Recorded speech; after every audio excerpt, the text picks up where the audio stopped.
He might actually be the most derivative one of all. I mean, Christ, the same house. Maybe so. But you forgot the first rule of surviving a stab movie. Never answer the... I'm bored. Wait!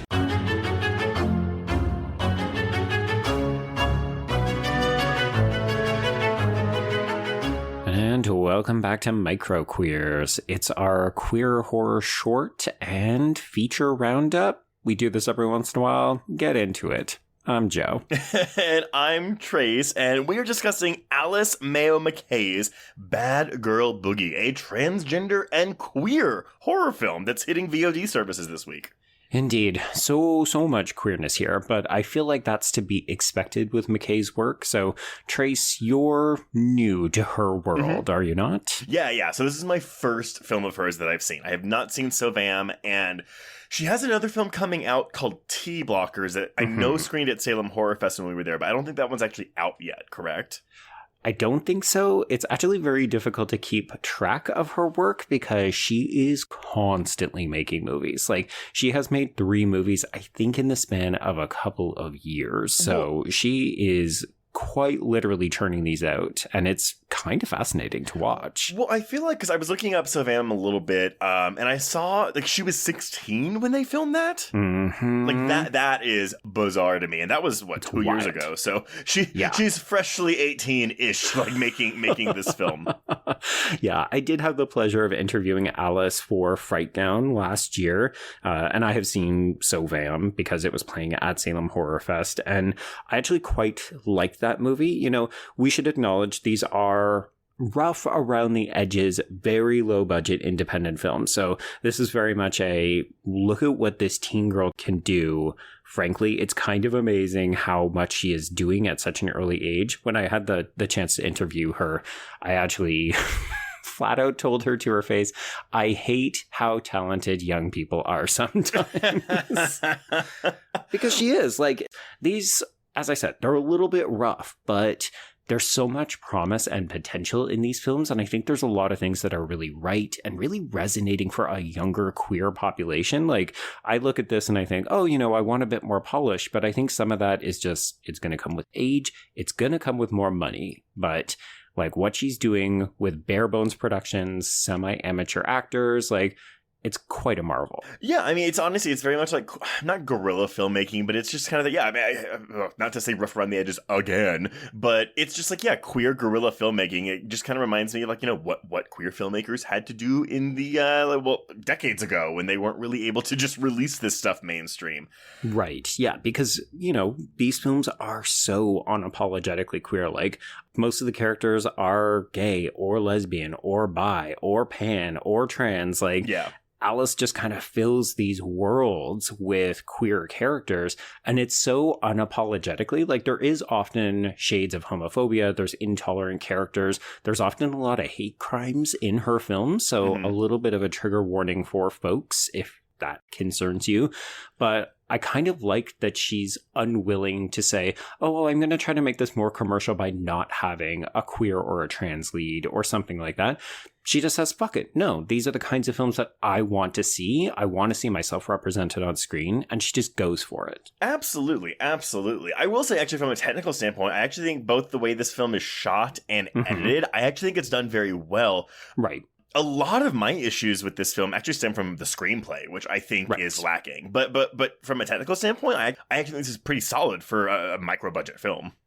Yeah, and I'll confess that's been a little bit of my issues with this and Sovam, is that the narrative often feels not first drafty, but it needed either another couple of passes, or it's working with the actors to make sure that they can deliver some of these lines, some of this exposition. Like, I actually think that Sovam does a slightly better job with its characterizations. Like, the focus is really on the central friendship between characters, and I was hoping to see a bit more of that here in Bad Girl Boogey, and I think my biggest frustration was just, I liked a lot of these people, but I didn't get to spend enough time with them. Yeah, my takeaway from this, and before we can go into like the kind of the general what this film's about in a second, but my general takeaway was, I don't know who any of these characters are.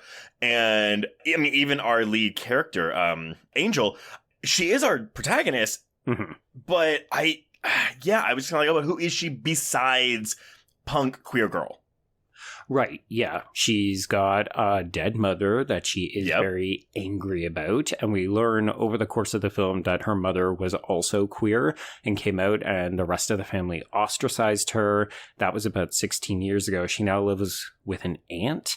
She and the aunt do not get along in this movie, but it was never really clear to me why. Like, there's a point where she just gets into it with the aunt and she says, you didn't do anything to help her. So I took that to mean, after mom came out and you kind of kicked her to the curb and then she was killed, you weren't there to help protect her. But I had to do a lot of inferring in some of these relationships. Mm-hmm. So that was one example, but I just kept thinking, to a certain extent, the film is indebted to its plot as opposed to its characters, which for me would have been the preference. I agree. And again, my issue here is that I love the concept of this film. And Joe, why don't you tell us what this movie's about? And we have, by the way, not one, but 2 prologues to get us through this. Yeah, we do. So we begin in an unspecific time. I was trying to figure out if this is meant to be kind of period PC because one of the characters is wearing a sort of poor boy hat. Mm-hmm. But we begin in Bosch House where a group of teens are practicing some kind of satanic ritual. One of them ends up putting on a mask and killing the others, and then they get away. So the survivor is Blair. And then we jump ahead to a future timeline, and we follow Oscar, who is a trans teen who is apparently very smart, but not doing very well at school. They're acting out. They have rage issues, and they are there for a consultation with their therapist, Dr. Sherry, and they similarly find the mask while they're out walking around, put it on, and they end up really gratuitously killing Dr. Sherry. And we should note the practical effects in this movie are pretty solid. Yeah. I really enjoyed watching Dr. Sherry lose a large portion of her brain. I agree. And I feel like I got to know Dr. Sherry more in her few minutes of screen time than I did any other character in this movie, to the point where I was actually kind of disappointed when she died. Right. Yeah. We should note that both of these prologues happen relatively quickly. So you kind of think, oh, these are our characters. And particularly the second one, you think, so we're going to be following Oscar. We're going to be dealing with this Dr. Sherry stuff. And then it's just over. And suddenly now we're following Angel and her best friend, Dario, who goes by they, them pronouns. They're members of a group that also includes Lila, who's a bit of a harder partying girl. She's dating an older gentleman named Gary, and we don't like him because it's creepy and weird. And then we also have a friend named Sam. Trace, I dare you to tell me who Sam is, because you probably can't even identify her. I was going to say, I'm even looking at like the cast list, and Sam is at the very, very bottom, which is interesting because the 4th billed person is Stephen Tai Hoa, who plays Ashley. Mm-hmm. I think this person has one scene. They show up and immediately get killed in a van.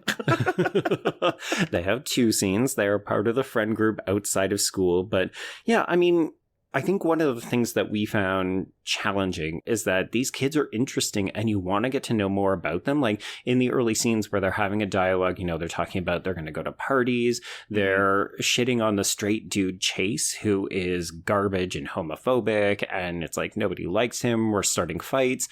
It feels like the beginning of a typical YA movie. And I was here for it. But then, a lot of these characters just fall to the margin. So it's really Angel, Dario, and you think Lila's going to be big because she picks Angel up. We're going to the punk rave club. Yeah. And then Lila gets killed outside by this stalker person wearing the same familiar mask that we saw in the 2 prologues. And this kicks off a queer slasher film where this person in the mask is picking off our protagonists from this friend group one by one. Well, and it's made very clear very early on that this mask is, again, I know we go through, it doesn't make them kill people. It lets them kill people. But it's basically pulling out people's worst impulses. And basically what we have here is, a queer slasher film where whoever wears the mask is killing a bunch of queer people. I'm not going to lie. I couldn't help but feel like this film was entering into conversation with they/them. I was thinking the exact same thing. And I do think that while maybe that film has a better and higher production values. Oh, sure. I do think this one at least has a more clear through line on what it's trying to do.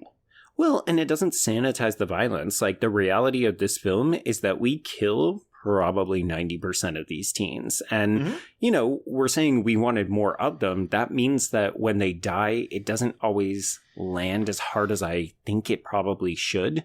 But in part, at least this film is willing to acknowledge that the violence against the queer community, and particularly the trans community, is very real. Yeah, 100%. And on that level, I think it absolutely succeeds.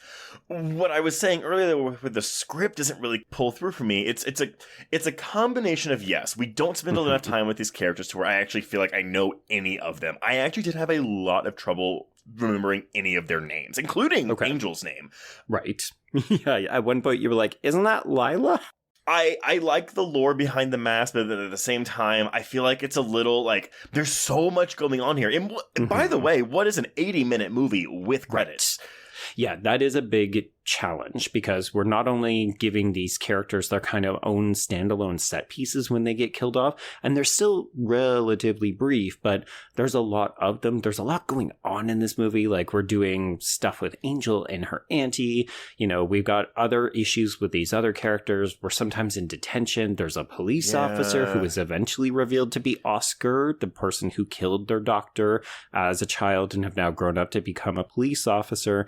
So, like, it's sometimes very difficult to follow, and you almost wish that Mackay had have dialed back either some of the characters, or if it could have been possible to extend this even like 10 or 15 minutes and just let some of these scenes breathe. Yeah, you're right. This is a slasher film, right? So there's a whodunit component to this. Sure. Were you a little disappointed with the reveal of who was killing all these people? Yeah, I found the last act goes by very quickly. Yeah. So we get exposition about the mask and who and what is behind it, and it becomes a big old exposition dump. And then all of a sudden, we kill off a couple of characters in very quick succession, and our killer is revealed to be, spoiler alert, the exact person we thought it was going to be for the entire film. That's it. And so basically, I appreciate what this film is doing. I love how, as we've said, unapologetically queer this is. Absolutely. I just think that as a slasher film, it's really comes up lacking for me. Yeah, I don't know if it's just because Mackay is not willing to play kind of within the conventions of a slasher film, or if it's like, it sometimes feels like her attention is more divided, or she's more intrigued by certain things. Like, we haven't really talked about it, but there's a bunch of what I call musicality in the film, where it's almost like a music video, and we've got like really strong bisexual lighting. And those moments to me are almost the strongest component of the film, because all of a sudden it makes the movie feel like it has a kind of flow and an energy and a groove. And like, I'm really getting into these visuals, and it feels like that's also where the editing is really complementing the visuals. So part of me was like, God damn, I wonder if I just want a series of kind of music video-esque shorts from this. Well, and that's the thing, though. So I do agree. Like, the music video segments of this movie, I think, are the most impressive, again, from a technical standpoint especially. Right. But I can't help but wonder if some people are going to watch this and be like, this is just, like, padding the runtime. Like, why is this even in here? And, you know, the big one is kind of about, like, as we're heading into the second act of this film, but, like, you know, it's really putting us in Angel's headspace, right? Like, she is freaking the fuck out, and that's what we're getting here. But I can't. I sometimes I just can't help but think, hey, but these are just kind of like, yeah, I'm just doing this because I can. And part of me wishes that this real estate of runtime was maybe better spent on character development. But that's just me. We've raised the point that we want a bit more time with these characters, so I can definitely see that criticism.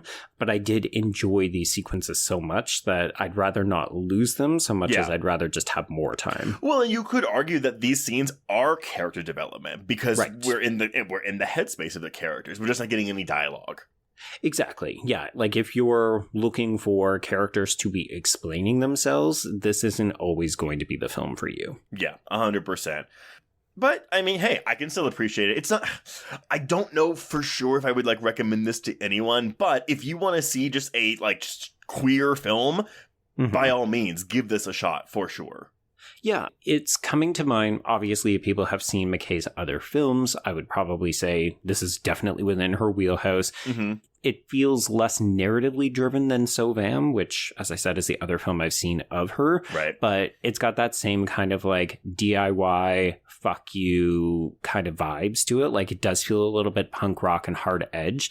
So I really appreciate that. But, you know, it feels in the same spirit to me as something like Death Drop Gorgeous, right? Which is another very low budget independent horror film that is also unapologetically queer. So I think that there's definitely a space and an audience for these kinds of films. But if you get hung up on needing the polish, the kind of conventional narrative, you will struggle with these. If anything, though, this has me very curious to check out her other films. So I do want to go watch So Vam, and I do want to check out T-Blockers when it comes out.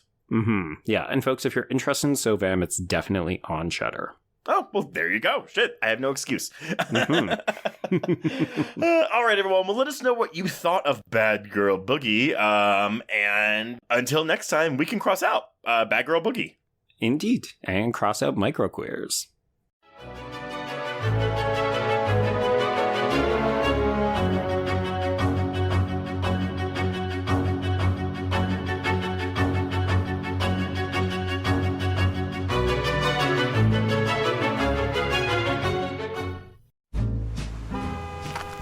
Atlas Avenue, a long stretch of road that encompasses everything the city of Kennett Heights has to offer. Neon lights, traffic, crime, the hustle and bustle of everyday life, and the craziest of characters. My office was above it all. My name is James Locke, and I'm a PI. Hello, Mr. J. How the hell you doing today? Good, Edith. Nearly every year I have a new case. New people to meet, new clues to discover, and new problems to solve. But I do it the old-fashioned way. No technology. Nothing post-1950. Hell, I don't even listen to podcasts, but you should. Atlas Avenue Beat is a spoof of the film noir genre with goofy characters, tons of wordplay, and non-stop raunchy humor. There's also 3 whole seasons out right now with more on the way. Just search for Atlas Avenue Beat wherever you listen to podcasts or visit us online at bloody.fm.